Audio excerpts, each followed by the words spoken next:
Bonjour tout le monde, donc on va commencer le rappel de cours sur les tests non paramétriques.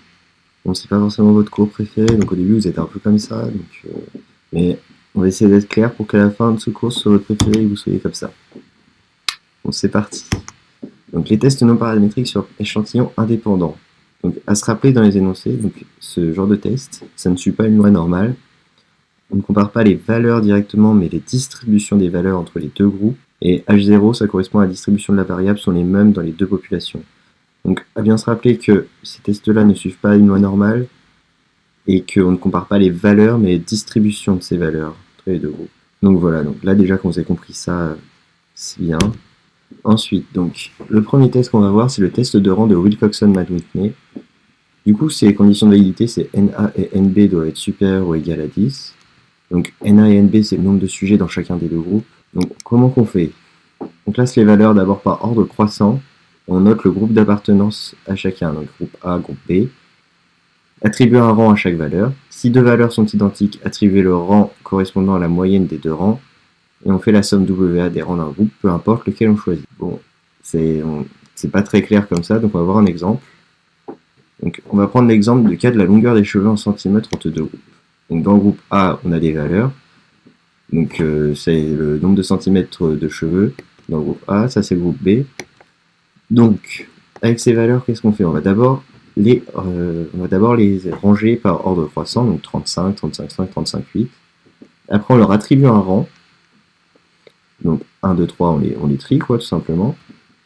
Donc le rang avec moyenne maintenant. Donc par exemple 36, 1, on avait deux fois la même longueur, donc c'est pas le rang 5 et 6, c'est le rang 5,5. Et on marque bien leur groupe d'appartenance en phase, donc A ou B. Comme ça, après, on va pouvoir faire la somme des WA. On utilise cette sympathique formule pour calculer l'indice statistique. Donc c'est celle-là. Bon, elle est un peu barbare, mais de toute façon, elle se trouve dans vos tables stats, donc elle n'est pas forcément obligée à apprendre par cœur. Une fois qu'on a fait ça, du coup, WA, c'est la somme des A, donc ici, la somme des rangs. Donc ici, on va avoir 1 plus 3 plus 5,5, enfin, on fait la somme de tous les rangs de A. Donc, vous voyez, dans la formule, on a plus ou moins 0,5 au numérateur.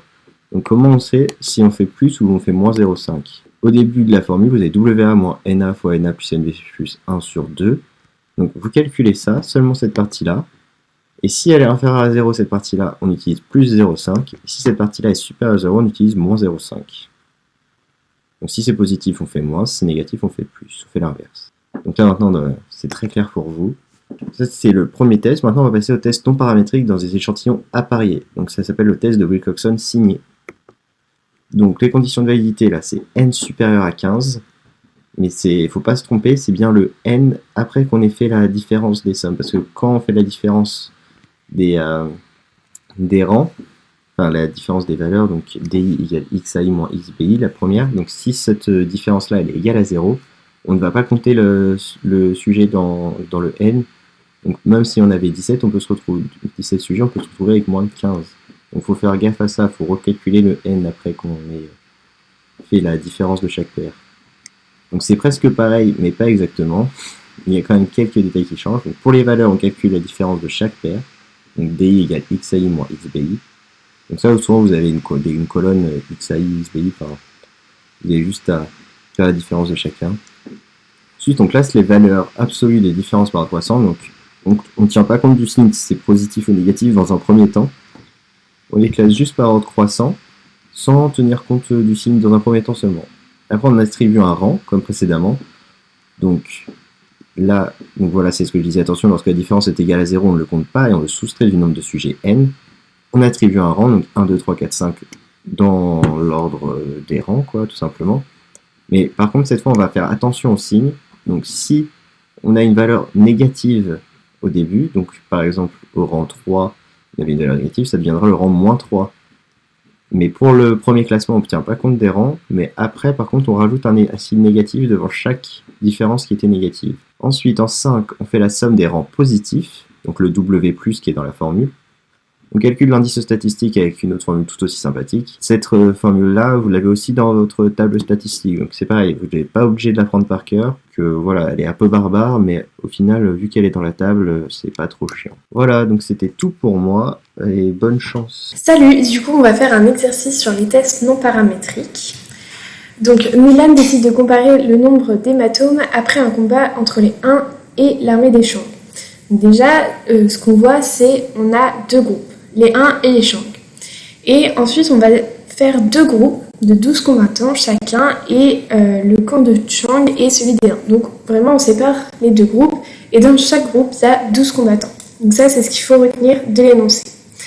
Il compte alors les bleus de chaque guerrier sur leur corps. Mulan aimerait comparer ces deux répartitions au risque de 10%. Donc là, on fait gaffe, on se dit, ok, on a un risque de 10% et pas de 5%. Les résultats sont notés dans le tableau suivant. La distribution des bleus ne suit pas une loi normale. Donc là, quand c'est écrit ne suit pas une loi normale, on a 12 combattants, ça ne va pas respecter les conditions de validité et on va être dans le cadre d'un test non paramétrique. Donc on a les valeurs qui sont juste ici pour les deux groupes. Voilà. Donc là, on vous a mis tout ce qu'il fallait bien voir dans l'énoncé, donc qui est en rouge. Donc les deux groupes, dans chaque groupe il y a 12 combattants. On veut comparer les répartitions et au risque de 10%, et la distribution des bleus ne suit pas une loi normale. Donc quelle méthode utiliser pour comparer les deux distributions des bleus dans les deux camps?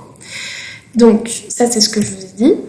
On va donc faire un test non paramétrique de Wilcoxon-Matt-Whitney. Donc les échantillons sont indépendants. On n'a pas donné d'appariement dans le texte, et ce n'est pas le même groupe à qui on a fait deux mesures différentes.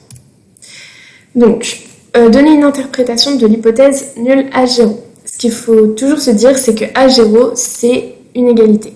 Donc, la même distribution, là on le voit bien, la même distribution du nombre de bleus dans les deux camps. Et si c'est la même distribution, il n'y a pas de lien ou d'association entre les variables S et H. Quelles sont les conditions de validité à vérifier pour ce test? Donc, les effectifs doivent être forcément supérieurs à 10. Ici, on a l'effectif des S et l'effectif des H qui sont égaux à 12, donc supérieurs à 10. Donc, du coup, on va pouvoir calculer l'indice et le seuil de ce test. Voilà. Donc, pour l'indice, on va tout d'abord, à chaque fois, on range les valeurs dans l'ordre croissant.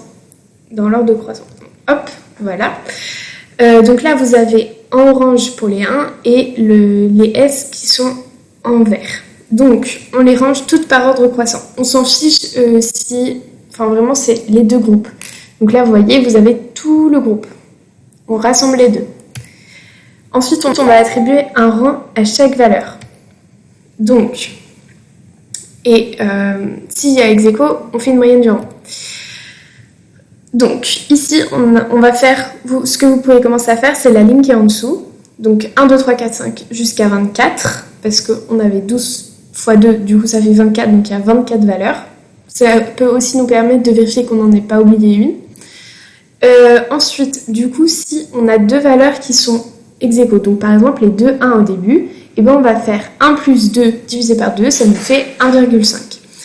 Ici, pour le 4, 4, 4, on a les rangs 4, 5 et 6. Donc, on va faire 4 plus 5 plus 6 divisé par 3, ce qui va nous donner 5, etc. jusqu'à 24. À chaque fois, il faut bien reprendre le rang où on s'était arrêté. Enfin, c'est-à-dire que ici, vous voyez, on peut passer de 5 à 7. Parce qu'en fait, 4, 5, 6, c'était les mêmes. Et du coup, on garde bien. Après, on recommence à 7. Voilà, c'est juste ce qu'il faut faire attention. Le dernier doit être égal à 24 ou 23 si c'est des nombres ex aequo, quoi. Enfin, voilà. Hop. Donc, du coup, ensuite, on calcule la somme des rangs. Donc, WS de S. On peut choisir le groupe qu'on veut. C'est soit on choisit le 1, soit on choisit le 2, ça ne changera rien. Donc WS, et on obtient 148,5. On utilise la formule suivante, cette petite formule sympathique. Du coup, on va calculer le premier, donc le numérateur, pour savoir si on fait plus ou moins 0,5, comme c'est indiqué ici. Donc, pour plus 0,5, si c'est inférieur à 0, et moins 0,5 si c'est supérieur à 0. Donc, on n'oublie pas ce petit truc-là. Et donc, on obtient la formule suivante pour le numérateur, donc moins 0,5, donc on va ajouter 0,5, et ce qui va nous donner, en remplaçant toutes les valeurs, donc les n là c'est bien le nombre de personnes dans chaque groupe, et ben ça va nous donner moins 0,0577. Pour le seuil, on va utiliser la table des fractiles de la loi normale. Centrée réduite, risque alpha égale 10%. Donc, avec un alpha de 10%, 10% divisé par 2, ça va nous donner 0,05. Donc, on regarde dans notre première colonne et dans notre première colonne ici, et on va regarder la ligne à 0,05. Et ça va nous donner 1,645. Donc 1,645 pour notre seuil. Et donc, comment on va conclure? Eh bien, on va comparer le seuil et l'indice. Donc du coup, on le met toujours en valeur absolue. Donc même si c'est moins, il faut quand même le mettre en valeur absolue. Donc moins 0,0577 en valeur absolue est inférieur à 1,645. Donc, on ne rejette pas à 0. Il n'y a pas de différence significative entre les distributions des bleus chez les 1 et dans l'armée des Tchang, au risque de 10%. Voilà, j'espère que vous n'avez pas de questions. Et si jamais vous en avez, n'hésitez surtout pas à les poser et on vous répondra. Voilà, bon courage! Salut tout le monde, donc on est parti pour le point de cours sur les analyses de survie. Donc, quel est le but d'une analyse de survie? C'est de s'intéresser au temps écoulé jusqu'à l'apparition d'un événement. Donc, les paramètres à prendre en compte dans une analyse de survie, donc les données censurées, caractérisées par deux variables, le temps de survie, le temps entre l'inclusion du patient et l'apparition de l'événement, ou l'arrêt du suivi, censure, fin de suivi, sans apparition de l'événement. L'événement, aussi appelé abusivement décès, mais c'est pas forcément un décès, ça peut être un autre événement qui est pris en compte. C'est la survenue ou non d'un événement d'intérêt durant l'étude. Donc une censure, c'est un patient ayant été perdu de vue durant l'étude ou arrivant à la fin de celle-ci sans survenue de l'événement. Fonction de survie ST, probabilité de survivre, égale pas de survenue de l'événement jusqu'à l'instant T. On va commencer par la première méthode, donc la méthode de Kaplan-Meier. Donc c'est la méthode qui permet d'étudier une courbe. Donc méthode située dans un cadre non paramétrique, on ne fait pas d'hypothèse sur la distribution du temps. Dans la méthode Kaplan-Meier, on va se dresser un tableau avec les données qu'on va avoir dans l'exercice. Donc le tableau, il faut vraiment le retenir par cœur, quelle colonne vous faites, donc le temps. Donc TI, moment de l'étude auquel on se trouve. Donc dans le temps, vous mettez tous les temps que vous avez dans l'énoncé dans vos données. DI, donc le nombre de décès ou événements entre le temps précédent, TI-1, et maintenant TI. Donc TI, c'est avec le nombre de décès, enfin le nombre d'événements survenus. NI, c'est le nombre de sujets dans l'étude, moins le nombre de sujets décédés ou censurés durant les temps précédents, mais sans compter le temps actuel. Donc, quand vous êtes par exemple à 6, le temps, on va dire que à 6, eh bien vous n'enlevez pas encore ceux qui sont décédés au temps 6, vous enlevez seulement ceux qui sont avant, vous enlèverez au temps d'après ceux qui sont décédés au temps 6. Donc voilà, on ne compte pas, sans compter les décès et les censures de l'instant présent. Donc HT, donc ça c'est la probabilité de décès après avoir survécu jusqu'à TI. Donc c'est DI sur NI. Donc c'est le nombre de décès à TI divisé par le nombre de sujets à TI.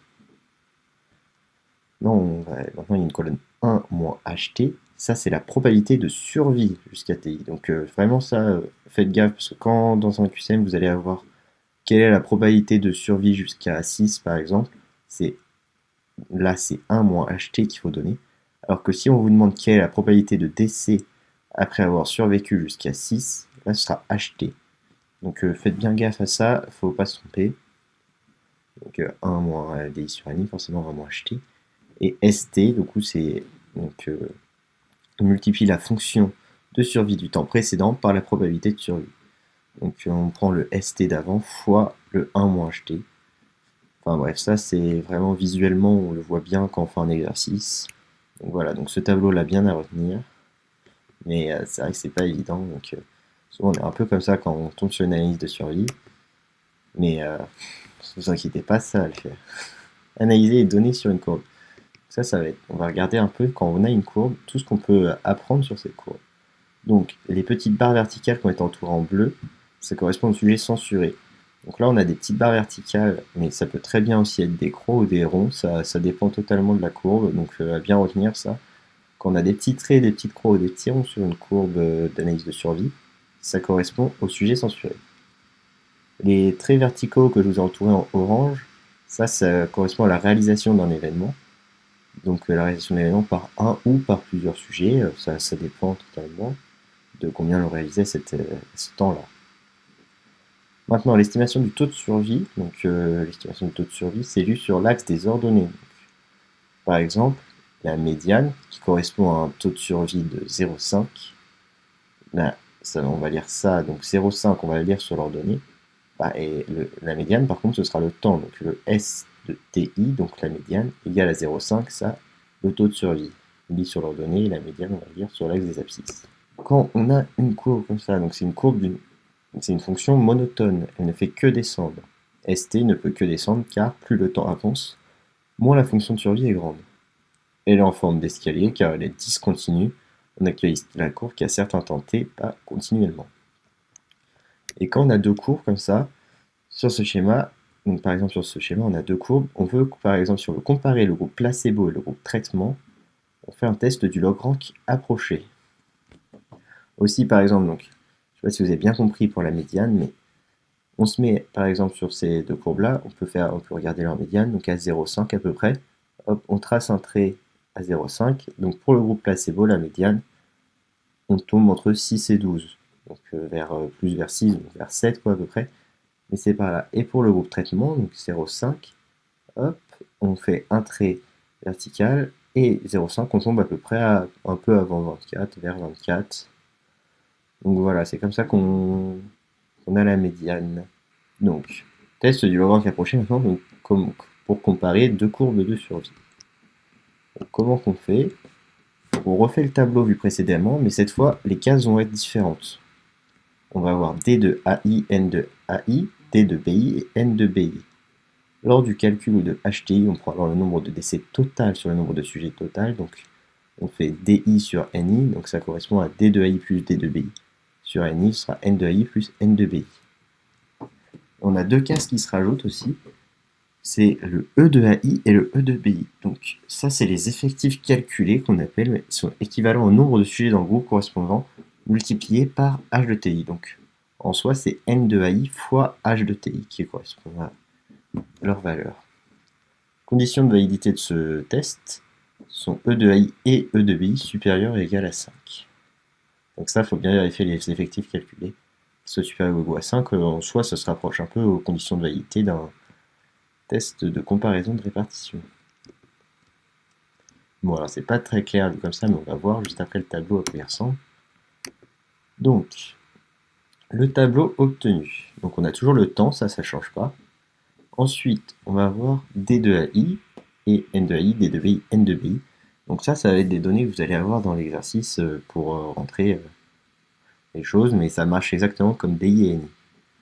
Sauf que là, vous êtes obligé de le faire deux fois, donc pour le groupe A et pour le groupe B. H de TI, donc maintenant c'est comme avant, c'est toujours DI sur NI, sauf que DI ça va être égal à D de AI plus D de BI, et NI, N de AI plus N de BI.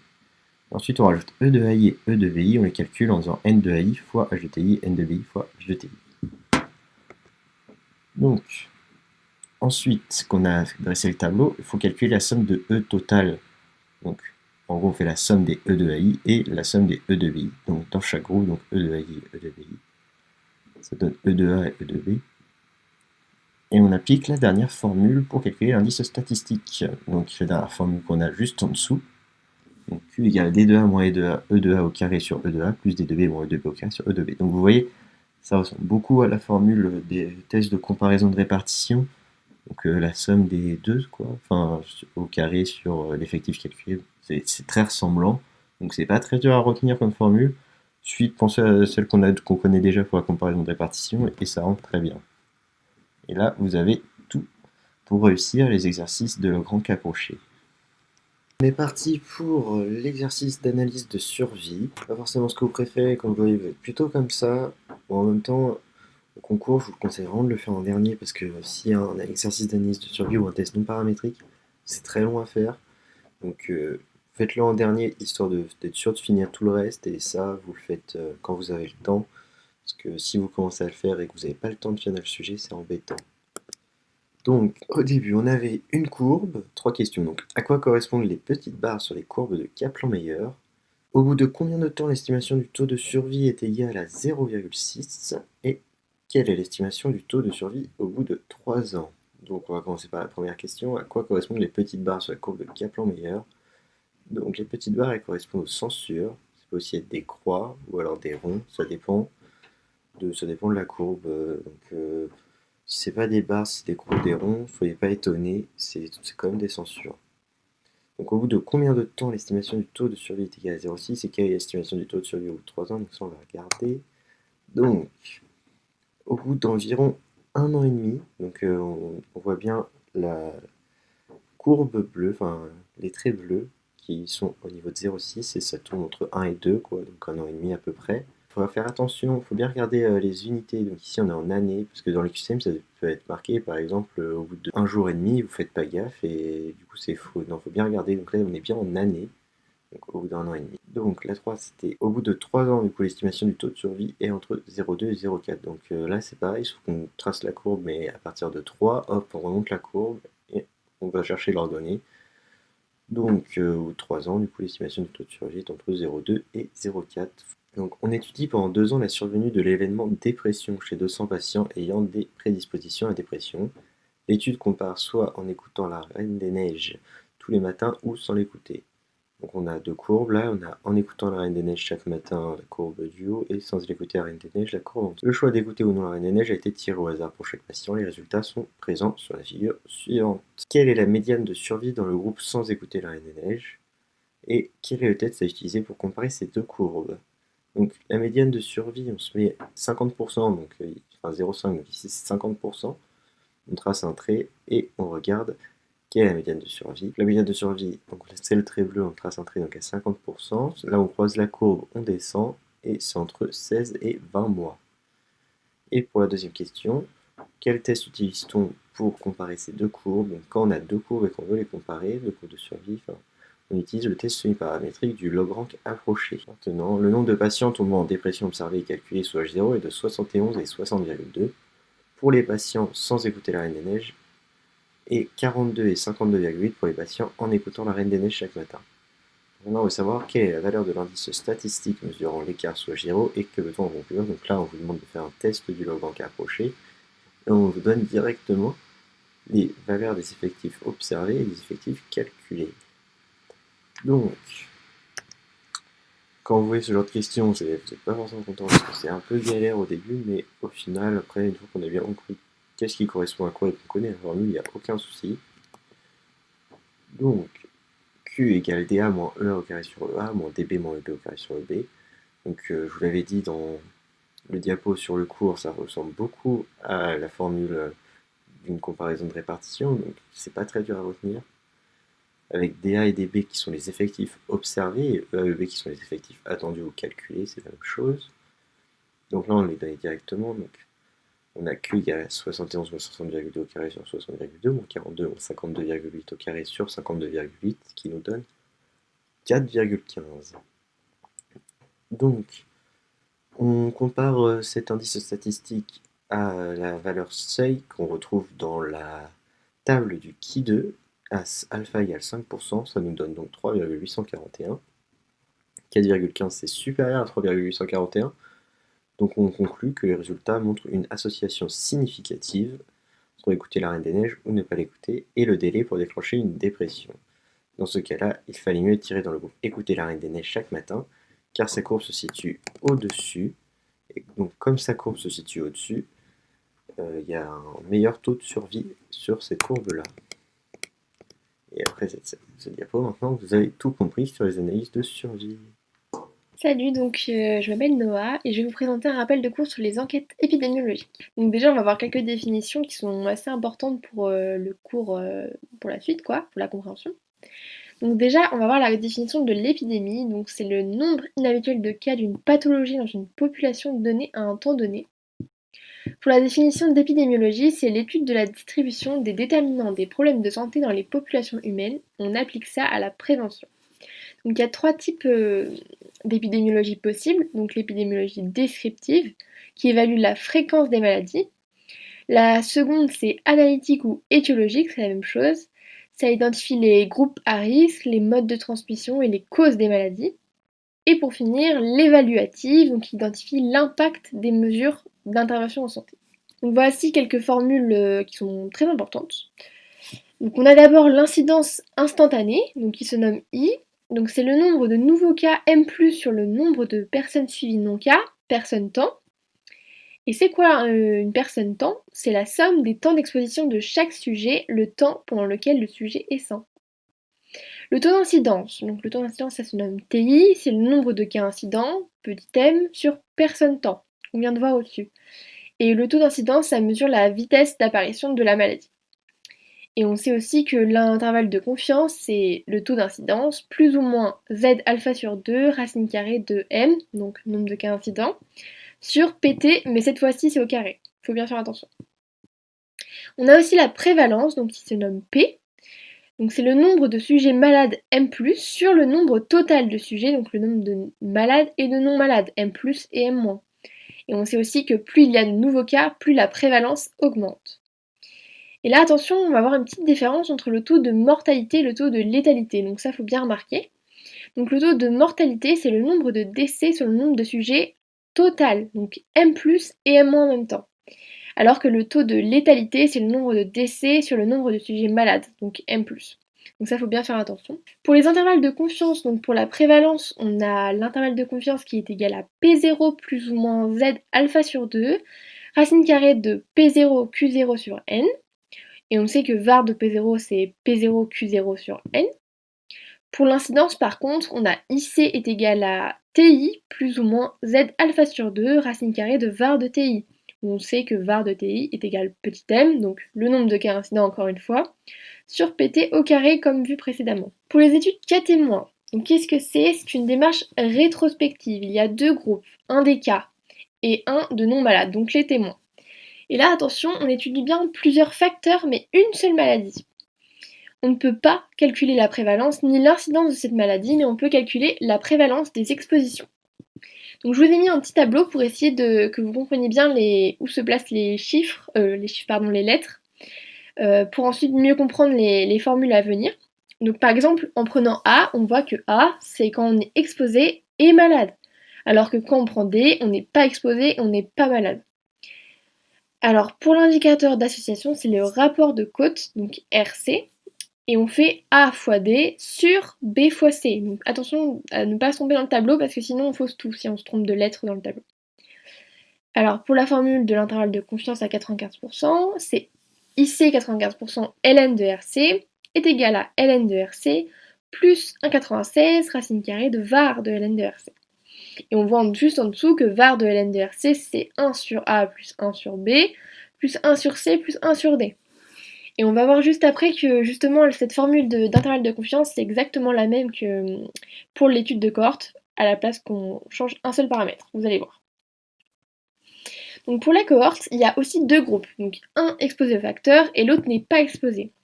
Ça permet d'estimer la prévalence et l'incidence de là où les maladies, parce que là, attention, c'est l'inverse de l'étude cas témoin. Cette fois-ci, on a plusieurs maladies, mais on n'a qu'un seul facteur, donc totalement l'inverse. C'est possible de faire une étude de cohorte prospective, donc dans le temps présent, et aussi historique, ou rétrospective aussi, dans les archives. Et encore une fois, je vous ai mis un petit tableau pour encore comprendre où se placer pour les lettres et pour la formule d'ensuite. Sauf que cette fois-ci, il y a une case qui s'est rajoutée, c'est N1 et N0. Donc comme on peut voir, N1 c'est A plus C, donc malade et exposé et non malade et exposé, donc tous les exposés positifs. Et N0 c'est ceux qui ne sont pas exposés. Donc ça, c'est important pour la suite. Alors pour la cohorte, c'est le risque relatif, l'indicateur d'association. Donc qu'est-ce que c'est? C'est RR est égal à A divisé par N1, et tout ça, c'est divisé par B divisé par N0. Donc on revient sur la diapo d'avant. On voit bien que donc A et N1, donc ça, on fait A sur C, comme voilà, sur B plus D. Donc attention, ça se répète un peu, là c'est plus complexe, mais il faut bien faire attention. Pour du coup l'intervalle de confiance, comme je l'ai dit juste avant, on remplace, c'est la même chose qu'avant, sauf que c'est plus RC, c'est RR. Du coup, ici 95%, ln de RR est égal à ln de RR plus ou moins 1,96 racine carrée de var de ln de RR. Et du coup, on voit juste en dessous que var de ln de R, cette fois-ci, c'est encore différent d'avant. C'est C sur A fois N1, donc si on se rappelle bien N1, c'est A plus C, plus D plus B fois N0, donc B plus D. Donc oui, c'est répétitif. Quand on voit aussi l'intervalle de confiance de RR cette fois, pas de ln de RR, attention, on fait exponentielle de ln de RR moins 1,96 fois racine carrée de var de ln de RR une nouvelle fois, virgule, exponentielle de ln de RR plus 1,96 fois racine carrée de var de ln de RR. Donc voilà, c'est pour avoir les bornes de l'intervalle tout simplement. Alors, l'enquête de cohorte doit passer par la comparaison du taux d'incidence par rapport à la mortalité au sein de la cohorte et on fait une méthode de standardisation indirecte. Donc d'abord, quand on veut calculer le ratio standardisé de mortalité, donc là, ça a bien repéré mortalité est égal décès. Donc SMR est égal à nombre de décès observés sur le nombre de décès attendus. Et pour le ratio standardisé d'incidence, cette fois-ci, donc SIR pour incidence, c'est le nombre de cas observés sur le nombre de cas attendus. Donc là, c'est facile de se rappeler. M, mortalité, I, incidence. Comment on interprète ce résultat qu'on trouvera? Donc si on trouve qu'il est supérieur à 1, donc c'est qu'il y a plus de décès ou de cas qui seraient attendus. Quand c'est égal à 1, il n'y a pas de différence. Mais quand il est inférieur, c'est qu'il y a moins de décès ou de cas que ceux qui seraient attendus.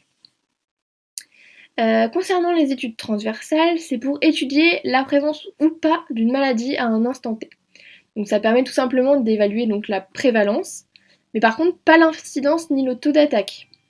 Et on voit grâce à la formule juste en dessous que le taux d'attaque, la formule c'est TA, le nombre de nouveaux cas M+, donc malades, entre T et T+, donc une différence de temps, sur le nombre total de personnes suivies. Là, il faut bien faire attention aussi.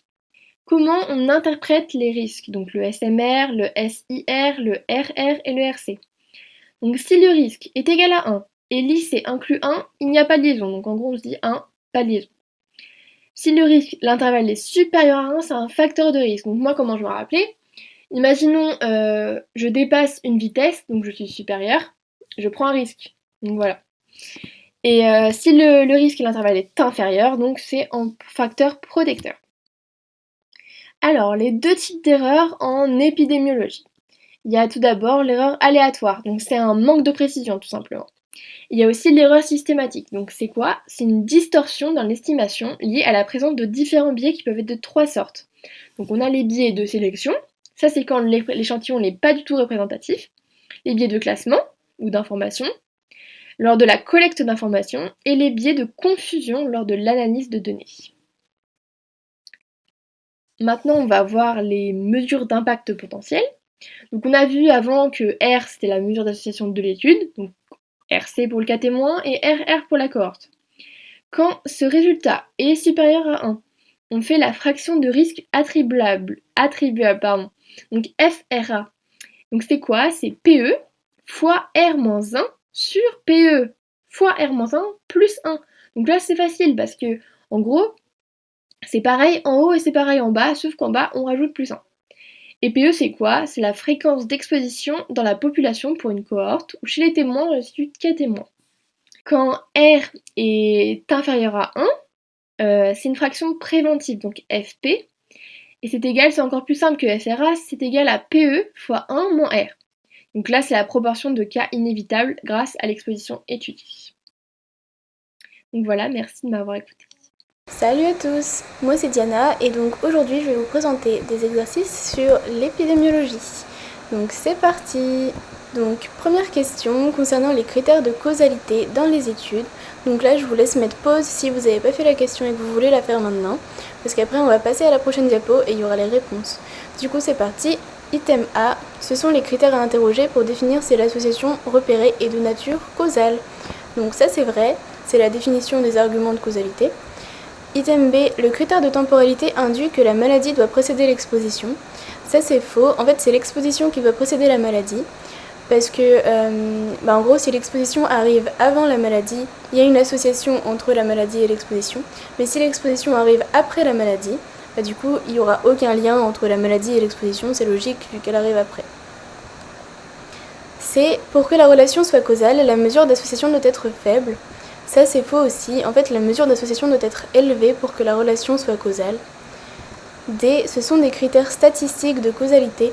C'est faux aussi, ils ne sont pas statistiques en fait, quelque chose qui est statistique c'est calculable, et là ces critères-là ne sont pas statistiques, donc par exemple comme pour là le critère de temporalité, on doit juste savoir que l'exposition précède la maladie, mais donc on ne peut pas le calculer.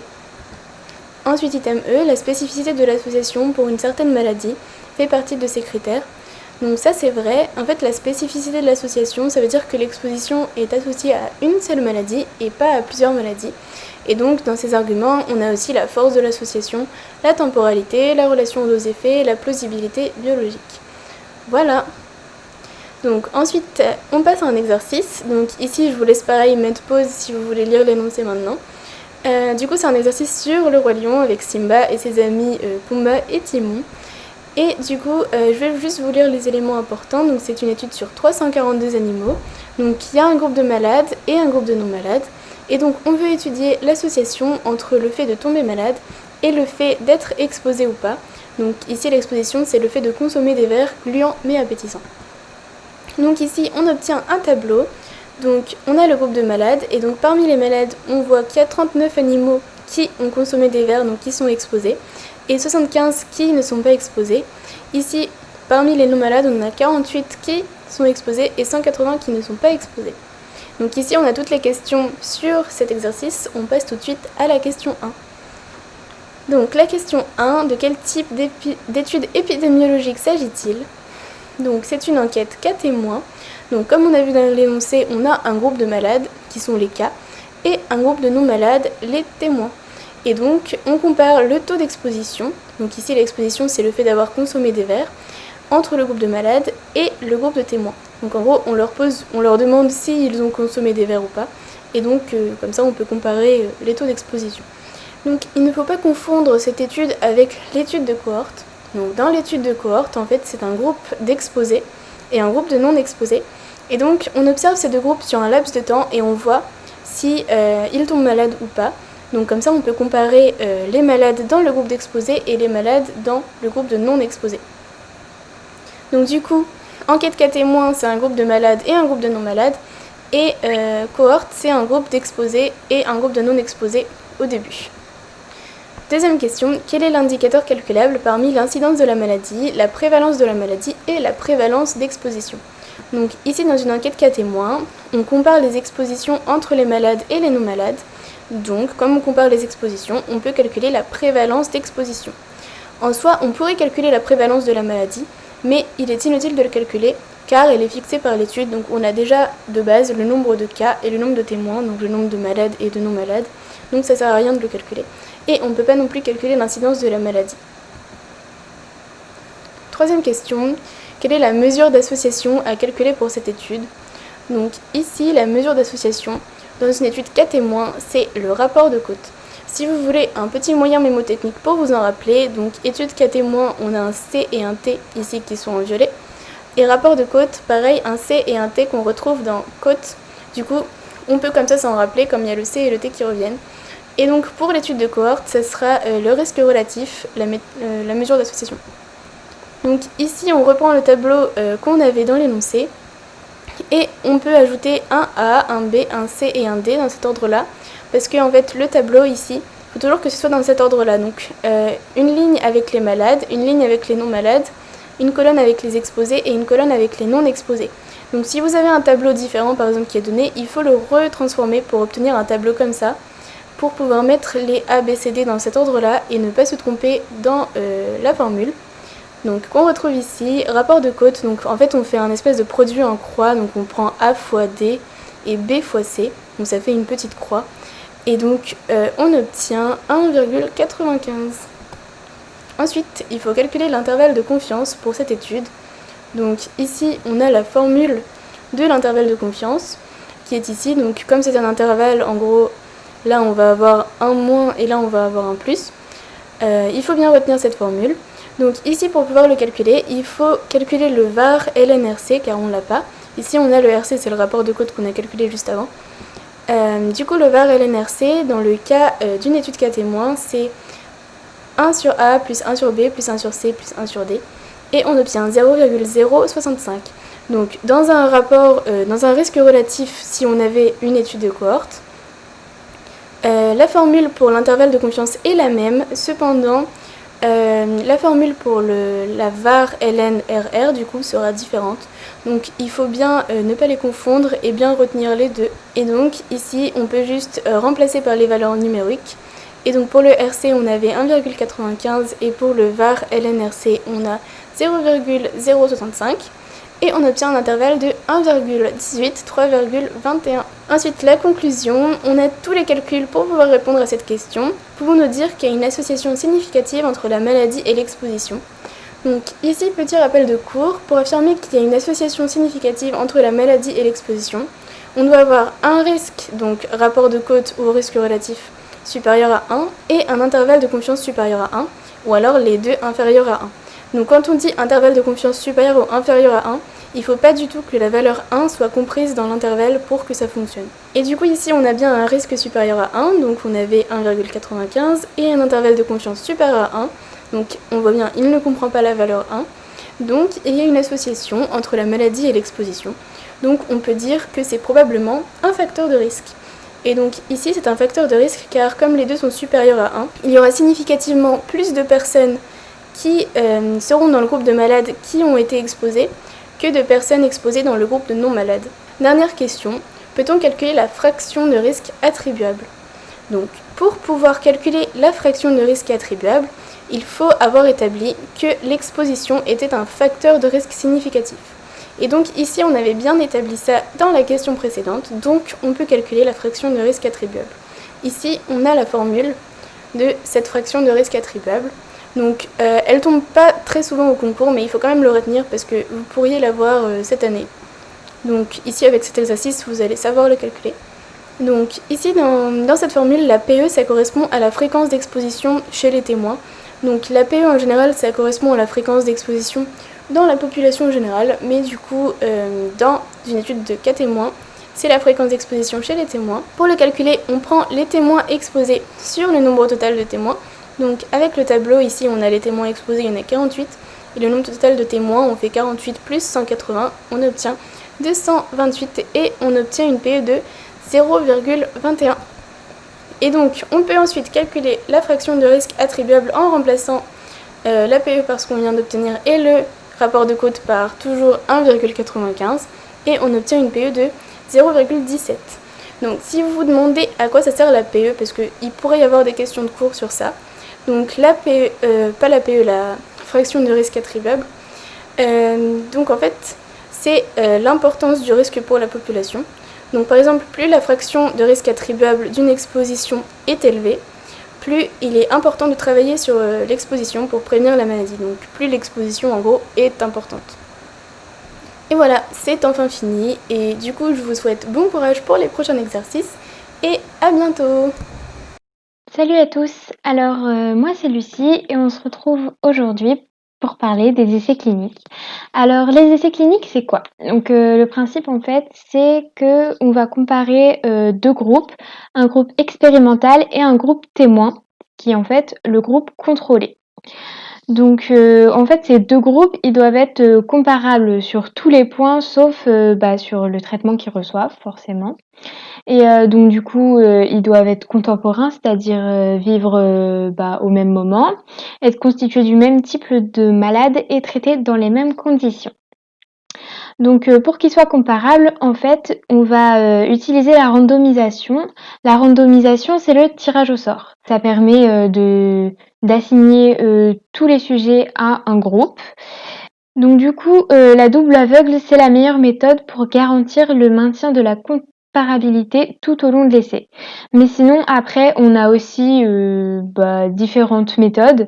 On peut aussi avoir la triple aveugle, qui est plus rare, qui est en fait, c'est le médecin, le patient et le statisticien qui ne savent pas. Donc la double aveugle, comme on l'a vu, c'est le médecin et le patient qui ne savent pas. Donc du coup, il y a quand même quelqu'un qui sait si jamais il y a un problème. Bon, pour la triple aveugle aussi. Sinon, pour la simple aveugle, le médecin il sait quel traitement le patient prend, mais le patient ne sait pas. Durant les essais ouverts, tout le monde connaît qui prend quoi. Du coup, pour les méthodes de randomisation, on va avoir des types d'hasard qu'on peut utiliser. Soit on va utiliser le hasard simple ou soit le hasard déséquilibré. Alors, le hasard simple, en fait, on va tirer à pile ou face, mais on a un risque forcément de déséquilibre entre les deux effectifs des groupes. On peut avoir le premier groupe qui a 10 personnes, tandis que le deuxième groupe, il en a 15. Donc ça peut poser problème. Et donc du coup, on va plutôt utiliser le hasard déséquilibré, qui peut être utilisé par deux manières différentes. Donc soit on va l'utiliser en équilibrage par bloc. Donc en fait, on va avoir dans chaque bloc autant de patients du groupe A que du groupe B. Ou sinon, on peut utiliser dans le hasard déséquilibré aussi la randomisation stratifiée. Donc ça, en fait, on a des patients qui sont d'abord répartis en sous-groupes, suivant plusieurs facteurs qu'on va dire. Et puis après, dans ces sous-groupes, on va pouvoir faire une randomisation, donc les tirer au sort. Donc ça, c'est bien cette randomisation stratifiée parce qu'elle augmente la puissance et donc du coup la puissance du texte et donc du coup la fiabilité.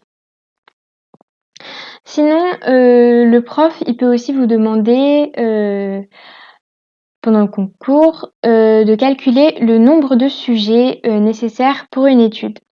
Donc du coup, le nombre de sujets à inclure dans l'étude se détermine en fonction de 3 paramètres. Donc on a d'abord le risque alpha de première espèce, qui est souvent de 5%, puis la puissance, qui est 1 moins bêta, et aussi on a l'écart delta. Donc l'écart delta entre deux traitements, c'est l'augmentation de l'efficacité entre les deux traitements. Donc voilà, donc pour calculer le nombre de sujets, on va devoir avoir ces 3 infos-là.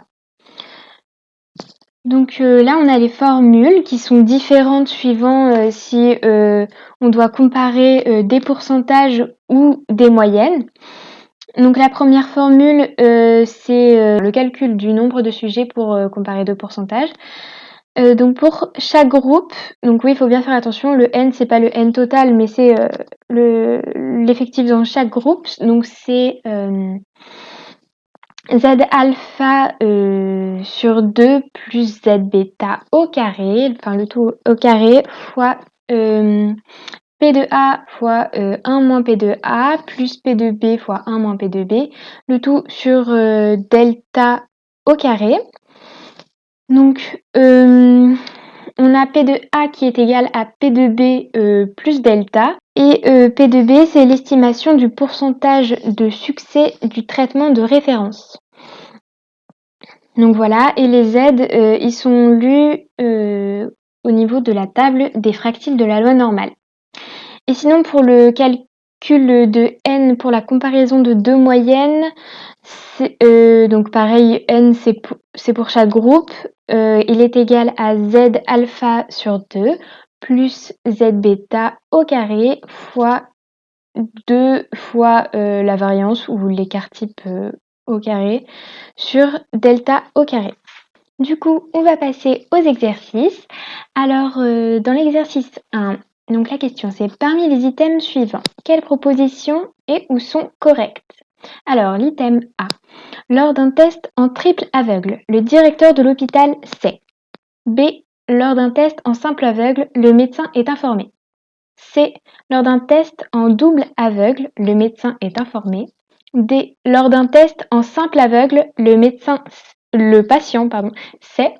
Ou E. Lors d'un test en double aveugle, le médecin ne sait pas. Alors, on va regarder ça. Donc, du coup, pour l'item A, c'était vrai. Donc, le directeur, il a accès à tout ça, le directeur de l'hôpital, parce que quelqu'un doit bien savoir si même il y a un problème, parce que en effet, le statisticien ne sait pas, le médecin non plus et le patient non plus. Pour la B, elle était vraie. Le test en simple aveugle, le médecin sait, mais le patient ne sait pas. La C était fausse. Donc pour un test en double aveugle, le médecin n'est pas informé. Justement, il ne sait pas, tout comme le patient ne sait pas non plus. La D était fausse. Le test en simple aveugle, en fait, le patient c'est le seul à ne pas savoir. Le médecin, le statisticien, tout ça, ils savent quel patient, quel traitement prend le patient toujours. Et pour l'item E, il était vrai, lors d'un test en double aveugle, le médecin ne sait pas, et donc du coup ça rejoint l'item C finalement. Donc voilà. Sinon, pour l'exercice 2. Alors, une princesse est allée consulter un médecin qui lui a prescrit un nouveau traitement appelé féerique. Celui-ci propose de meilleurs résultats par rapport au traitement de référence magnifique. Avec l'ancien traitement, la probabilité de guérison est de 4,5%. Or, elle est de 8% avec le nouveau traitement. On prend alpha est égal à 5% et bêta est égal à 12%. Combien de sujets au total devons-nous inclure dans l'expérience pour tester l'efficacité du nouveau traitement ? Donc c'est toujours une question qui pourrait tomber, donc faut essayer de bien savoir ce calcul, cette formule-là. Et sinon on a eu un magnifique gif sur le Roi Lion et c'est mon Disney préféré. Donc du coup, là, on nous parle de pourcentage dans l'énoncé. Donc du coup, on va essayer de chercher l'effectif pour comparer deux pourcentages.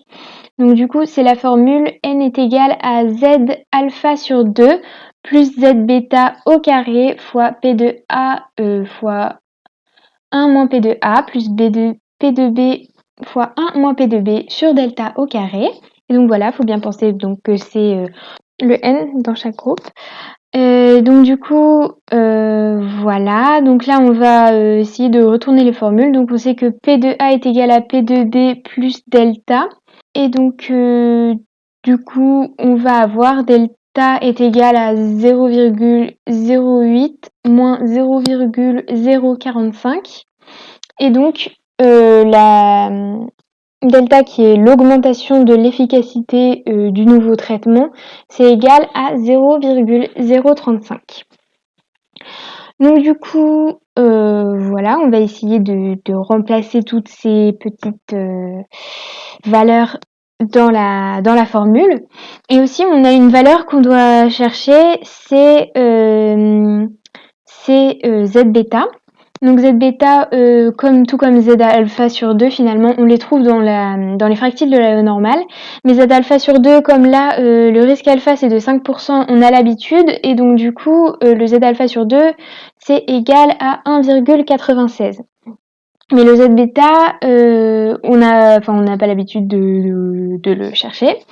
Et donc du coup, on regarde dans la table des fractiles de la loi normale à 0,12 et on trouve 1,175.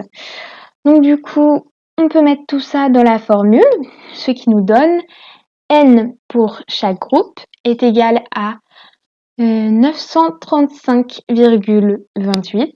Donc, ce ce qu'il faut bien faire attention à chaque fois, c'est qu'on doit arrondir le n à l'excès, toujours, toujours, toujours. Et donc du coup, oui, à l'excès, ça veut vraiment dire au-dessus. Vous voyez, même si c'est 0,28, faut l'arrondir au-dessus. Et donc, on a 936 sujets par groupe. Et comme là, dans la question où nous demandait combien de sujets au total devons-nous inclure dans l'expérience, il faut multiplier par 2 parce qu'on a 2 groupes. Et donc, ça fait 636 fois 2, qui est égal à 1872 sujets au total dans l'expérience. Et voilà, vous avez fini l'exercice, vous avez répondu, et vous avez bon au QCM, et c'est parfait. Bravo!